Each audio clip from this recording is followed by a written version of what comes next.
Mamy dorosłych mężczyzn, którzy udają dzielnych, a uważają za ogromny dyshonor i okazanie niezwykłej słabości, kiedy mieliby poprosić o pomoc. To jest też mocno związane z kwestią oceny społecznej. Niech pani uspokoi to dziecko. Co z pani za matka? Mamy taki mit mężczyzny, który ma wspierać, wytrzymywać i dawać oparcie. Tylko jest jeden kłopot. Do skały się nie można przytulić, bo skała jest twarda i zimna. Słowa mogą być błogosławieństwem lub przekleństwem i właśnie o tych słowach będziemy dziś rozmawiać z Agnieszką Kozak, psychoterapeutką. Wewnętrzne dziecko. Proszę wyjaśnić definicję, bo to na pewno nam się przyda do dalszej części rozmowy. Konstrukt w ogóle wewnętrznego dziecka to jest konstrukt dosyć mocno eksploatowany, zwłaszcza, że my coraz częściej, coraz więcej wiemy o psychoterapii i bardzo często psychoterapeuci odwołują się do takiego sformułowania: trzeba zadbać o wewnętrzne dziecko, otulić czułością wewnętrzne dziecko, a tak naprawdę my potrzebujemy uzdrowić swoje wewnętrzne dziecko. I jeśli mielibyśmy popatrzeć na to, co to jest wewnętrzne dziecko, to jest pewnego rodzaju schemat z przeszłości, którego doświadczaliśmy, kiedy byliśmy dziećmi. I to, czego potrzebujemy jako dorośli, to nauczyć się rozpoznawać w dorosłym życiu, z jakiego schematu my reagujemy. Czyli co takiego się wydarza w moim dorosłym życiu teraz, dlaczego ja reaguję tak, a nie inaczej, czego wtedy potrzebowało małe dziecko, że wytworzyło sobie taki schemat i jak ja teraz jako dorosły mogę reagować inaczej, właśnie wspierając siebie i swoje wewnętrzne dziecko w wychodzeniu ze schematu. Myślę, że bardzo przydatna jest Pani książka. Książka o przekleństwach z dzieciństwa. Tych przekleństw jest sporo. Proszę powiedzieć takie najbardziej powszechne. To może jeszcze tylko powiem, że my napisaliśmy książkę Uwięzieni w słowach rodziców. To jest ważne w kontekście właśnie wewnętrznego dziecka, ponieważ to jest tak, że jest cała masa zdań i słów, które jeśli my wypowiadamy do małego, bezbronnego dziecka, które wierzy w rodzica jak w Boga, żeby było jasne, i przyjmuje wszystko to, co ten rodzic mówi, to zaczyna właśnie funkcjonować według takiego schematu. Jednym z takich zaklęć, przekleństw jest: dzieci i ryby głosu nie mają. To dosyć powszechne w polskich domach, zwłaszcza wtedy, kiedy ja się wychowywałam. Co to robi? To robi to, że my się zaczynamy uczyć tego, że my nie mamy prawa głosu, że my nie mamy prawa zadbać o siebie, że kiedy ja czegoś chcę, to ja robię kłopot. I ja poznaję wiele dorosłych osób, które potem siedzą na spotkaniach w korporacji i nie mają odwagi się odezwać, bo myślą sobie, to co powiem będzie głupie, albo ośmieszę się, albo nie należy tego mówić, albo zadam głupie pytanie. I gdybyśmy poszukali, dlaczego ja w dorosłym życiu mam lęk i obawę przed odezwaniem się, a przecież jestem mądrym, inteligentnym człowiekiem na stanowisku, to prawdopodobnie ktoś mnie zaklął i powiedział i przez wiele lat wmawiał, że nie mam prawa głosu. Albo chłopaki nie płaczą. To jest kolejne. Tak, to jest bardzo powszechne. To jest to, z czym my się teraz borykamy, że wielu dorosłych mężczyzn, którzy mają duże trudności na przykład w pracy. Ja w ogóle teraz obserwuję, że wielu ludzi jest takich bardzo przemęczonych, młodzież by powiedziała dojechanych emocjonalnie, ale nie szukają pomocy. Nie szukają pomocy, bo, uwaga, chłopaki nie płaczą, trzeba być twardym, a nie miękkim, musisz być dzielny i musisz być ostoją na starość. W związku z tym mamy dorosłych mężczyzn, którzy udają dzielnych, a uważają za ogromny dyshonor i okazanie niezwykłej słabości, kiedy mieliby poprosić o pomoc. I wtedy mamy taką dosyć dużą trudność, bo to chłopaki nie płaczą i musisz być dzielny. Ono powoduje, że człowiek ma być skałą, tak? Ma być opoką. Mamy taki mit mężczyzny, który ma wspierać, wytrzymywać i dawać oparcie, tylko jest jeden kłopot. Do skały się nie można przytulić, bo skała jest twarda i zimna. I teraz proszę zobaczyć, co my robimy. Matka, która mówi do małego chłopca, chłopaki nie płaczą, przestań się mazać, albo wiesz, nie wolno płakać, bo nie wolno robić kłopotu, potem oczekuje, że będzie miała męża, który będzie czuły, delikatny, przytulający i okazujący bliskość. To się nie składa, ponieważ jeżeli ktoś jest zaklęty w skałę od małego, to on będzie skałą w dorosłym życiu. Tylko to będzie też skała, która nie będzie dopuszczała różnych emocji do siebie, również bliskości. Cieszę się, że trafiłam na Pani książkę, bo sama teraz się łapię na sformułowaniach, jakie wypowiadam. Co prawda do mojego malutkiego synka, bo ma kilka miesięcy, ale też mu mówię: Antosiu, nie płacz, bo tak nie wolno. Dlaczego nie wolno? No, może się rozpłakać dziecko. I później bym powielała ten schemat, no i właśnie mógłby wyrosnąć na takiego mężczyznę, jakiego byśmy nie chcieli mieć jako męża czy ojca. Ja lubię mówić, że kiedy mężczyzna płacze, to znaczy, że bije mu serce. I w ogóle właśnie jakbyśmy wróciły do tego tematu pracy z wewnętrznym dzieckiem, to właśnie wczoraj miałam taką rozmowę z moim kolegą psychoterapeutą, który mówi: posłuchaj, pojechałem na spotkanie z mężczyznami, którzy szukali swojej męskości. I to, co było dla nich wyjątkowe, to to, że spotykając się ze swoją męskością, potrzebowali spotkać się ze swoją wrażliwością, czułością i delikatnością.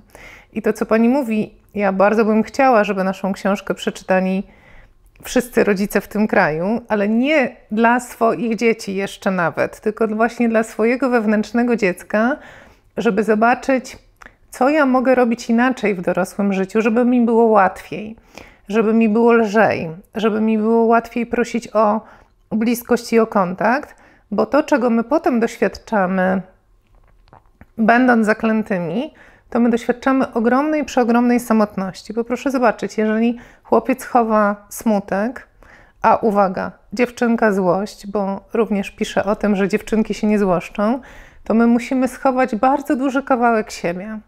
I wtedy między nami nie ma szansy na spotkanie, bo my mamy różne rzeczy poukrywane. I to, czego potrzebujemy się nauczyć, to zobaczyć, że my mamy prawo do wszystkich emocji, choć uwaga, te emocje były często kłopotliwe dla naszych dorosłych. Bo dlaczego, tak jak Pani mówi, dlaczego Pani mówi do synka: nie wolno płakać? Bo to jest też mocno związane z kwestią oceny społecznej. No niech Pani uspokoi to dziecko. No co z Pani za matka, że to dziecko płacze? Więc my zamiast być przy dziecku i tym, że ono teraz potrzebuje czegoś ode mnie, bo komunikuje płaczem swoje potrzeby, my zaczynamy się zastanawiać, czy spełniamy oczekiwania innych.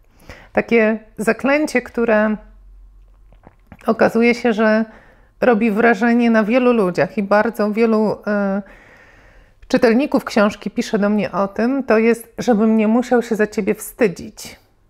Tak? Czyli, że ja ze swoją autentycznością, z tym, kim jestem, mogę być powodem do wstydu dla moich rodziców. To co ja muszę zrobić jako dziecko? Ja muszę zacząć chować to, kim jestem, ukrywać, czyli znowu wycofywać się z relacji społecznych. Pani Agnieszko, to proszę powiedzieć, w jaki sposób powinniśmy zareagować, jak nasze dziecko płacze, jesteśmy w supermarkecie, żeby nie było cicho, cicho, nie płacz, nie masz się. Co powinniśmy zrobić, żeby stanąć na wysokości zadania, żeby później to dziecko wyrosło na silną osobę? Po pierwsze, uznać, że emocja to tylko informacja. Czyli jeżeli moje dziecko płacze, to coś w nim żywego, no właśnie ja lubię to sformułowanie, wypływa, nie? Łzy są takim pokazaniem pewnego przepływu. I teraz warto zobaczyć, że w tym dziecku dzieje się jakieś życie teraz. Ono się być może złości, albo być może jest mu smutno, albo być może czegoś potrzebuje. Natomiast ważne, żeby nie pójść w te zaklęcia, które słyszę często od babci, pod tytułem: on teraz na tobie wymusza, wiesz, a ty musisz być silna i nie możesz pozwolić małemu sobą rządzić, bo w domu rządzi dorosły. Czyli po pierwsze zobaczyć, że emocje nie są niczym niewłaściwym. One są po prostu ważną informacją. Druga rzecz, ja bym powiedziała tak: zamknąć oczy i uszy na otoczenie, bo otoczenie nie będzie wspierało. ponieważ prawdopodobnie większość będzie żądała wręcz, oczekiwała od rodzica, żeby to dziecko uspokoił natychmiast. Dlaczego? Dlatego, że wielu z nas dorosłych my mamy po prostu kłopot z wytrzymywaniem czyichś emocji, dlatego, że nie mamy dostępu do swoich emocji.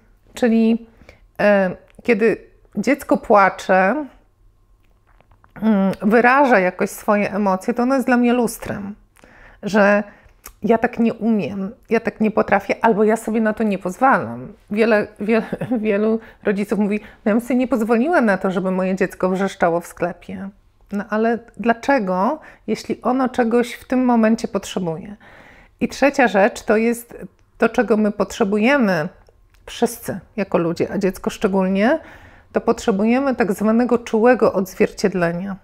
Czyli tego, żeby być przy nim i nazwać, tak? Rozumiem, że teraz się złościsz, rozumiem, że jesteś zdenerwowany, słyszę, że chciałbyś inaczej, ale ja ci nie kupię tego lizaka.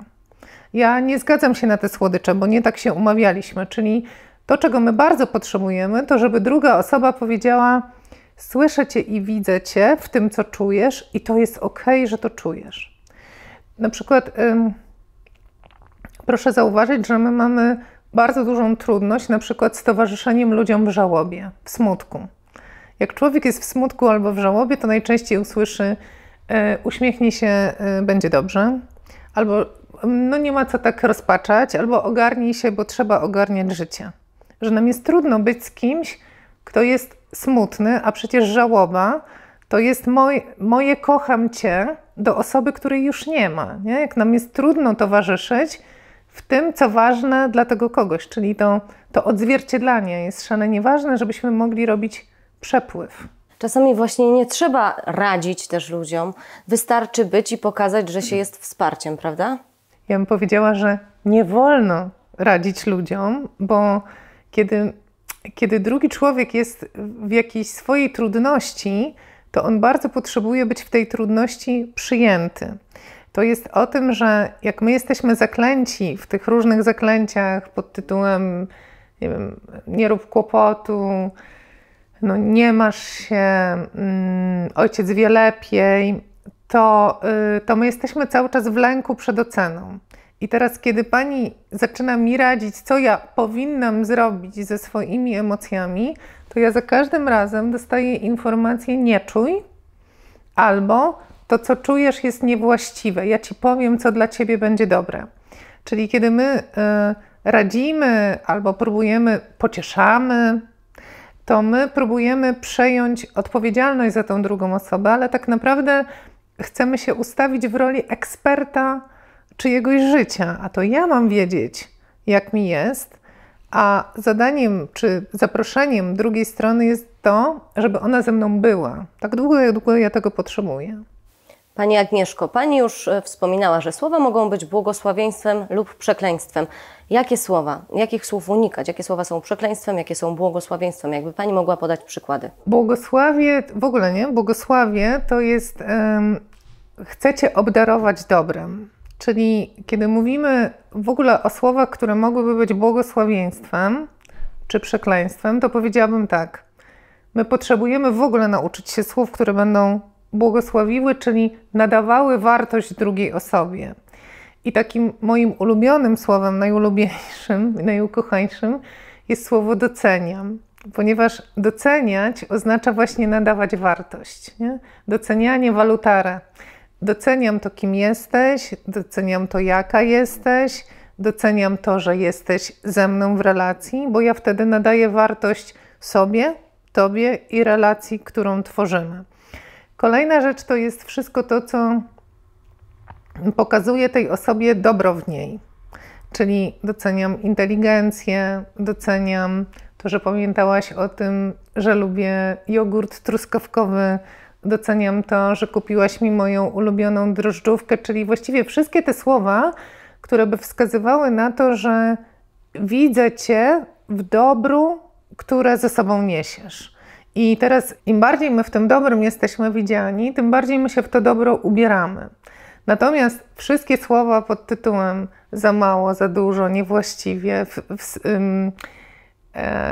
przynosisz mi wstyd, czyli wszystkie słowa krytyki będą przekleństwem, ponieważ one mówią, nie jesteś wystarczający, czyli nie widzę w tobie dobra, muszę cię cały czas przycinać, muszę cię cały czas szlifować i jak ja cię troszkę podszlifuję, to ty dopiero wtedy kiedyś będziesz dobry i będziesz zasługiwać na relacje ze mną. Wszystkie te słowa, które pokazują, że osoba nie zasługuje na bycie równo, to są właśnie przekleństwa, bo one zabierają nam poczucie godności osobistej. Pani Agnieszko, jak już znamy te zaklęcia, w jaki sposób możemy ściągnąć je z danej osoby? Tak, czyli to, co jest ważne, to patrzymy na zaklęcia, w które zostało włożone nasze wewnętrzne dziecko, czyli ten schemat. I możemy sobie pomyśleć, to czego moje dziecko nie nauczyło się, kiedy ja byłam dzieckiem? Czyli być może ja nie nauczyłam się mówić proszę, ponieważ kiedy słyszałam, że jestem kłopotem i mam nie robić kłopotu, to ja uznałam, że proszenie o pomoc będzie czymś, co no właśnie robi kłopot. I takim słowem, które może mi pomóc wyjść z mocy wielu zaklęć, to jest proszę cię o pomoc, czyli proszę cię o twoją moc w relacji ze mną. Kolejnym takim słowem, o którym piszemy w książce, bo każdy z tych słów ma swój rozdział, to jest ważne, to jest słowo wybieram. To też jedno z moich ulubionych słów, ponieważ nam się bardzo często wydaje, że my nie mamy wyboru. Ja bardzo często, kiedy pracuję z ludźmi podczas szkoleń, słyszę, ale ja nie mam wyboru. Ja nie mogę inaczej, ty mnie nie rozumiesz, ja muszę zachowywać się w określony sposób. Ponieważ my, będąc w mocy zaklęć, my wierzymy, że my musimy albo powinniśmy, a my możemy dokonywać wyboru tego, jak się zachowamy, w zależności od tego, co jest dla nas ważne. Oczywiście jest jeszcze słowo dziękuję, przepraszam, ale ja chcę powiedzieć o jeszcze jednym ważnym słowie stwarzającym, słowie obiecuję. My bardzo potrzebujemy nauczyć się widzieć siebie, wybierać siebie i umieć obiecać sobie, że będziemy po swojej stronie. Czyli niezależnie od tego, co będą do mnie mówili inni ludzie, ja wiem, że jestem osobą, która ma wartość z racji bycia człowiekiem. Ja mam prawo wybierać siebie i ja mam prawo obiecać sobie, że ja już nigdy siebie nie zostawię. To jest bardzo trudne, bo my jesteśmy nauczeni być dla innych, dbać o innych, dbać o zadowolenie innych, a bardzo jest nam trudno obiecać sobie siebie, tak mogłabym powiedzieć.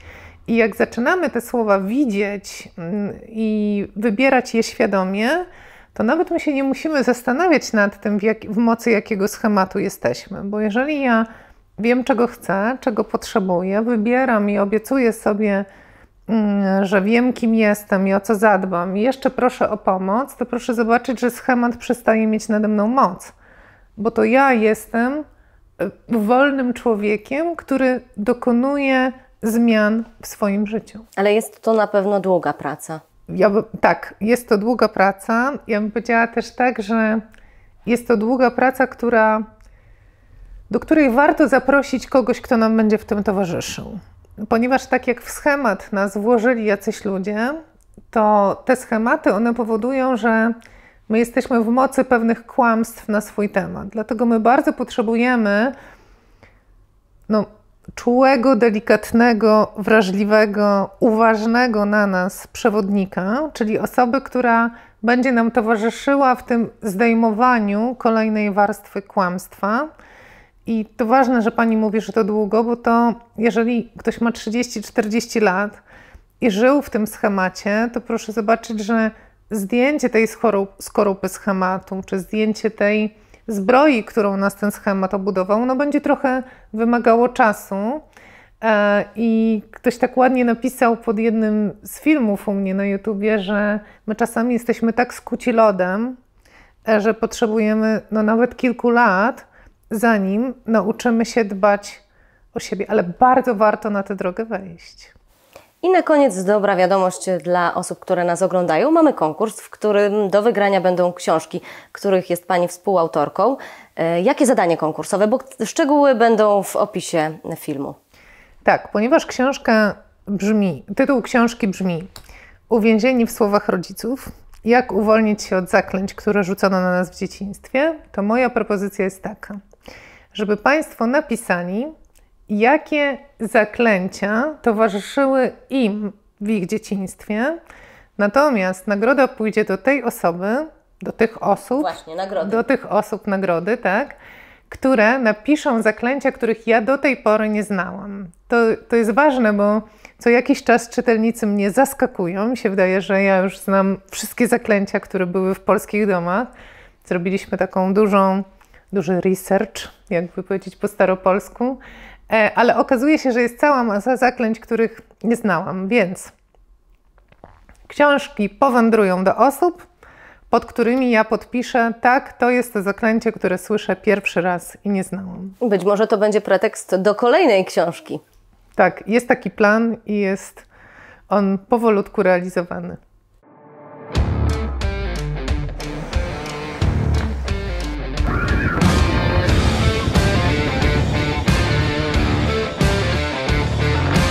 Aby być na bieżąco, kliknij subskrybuj i dzwoneczek.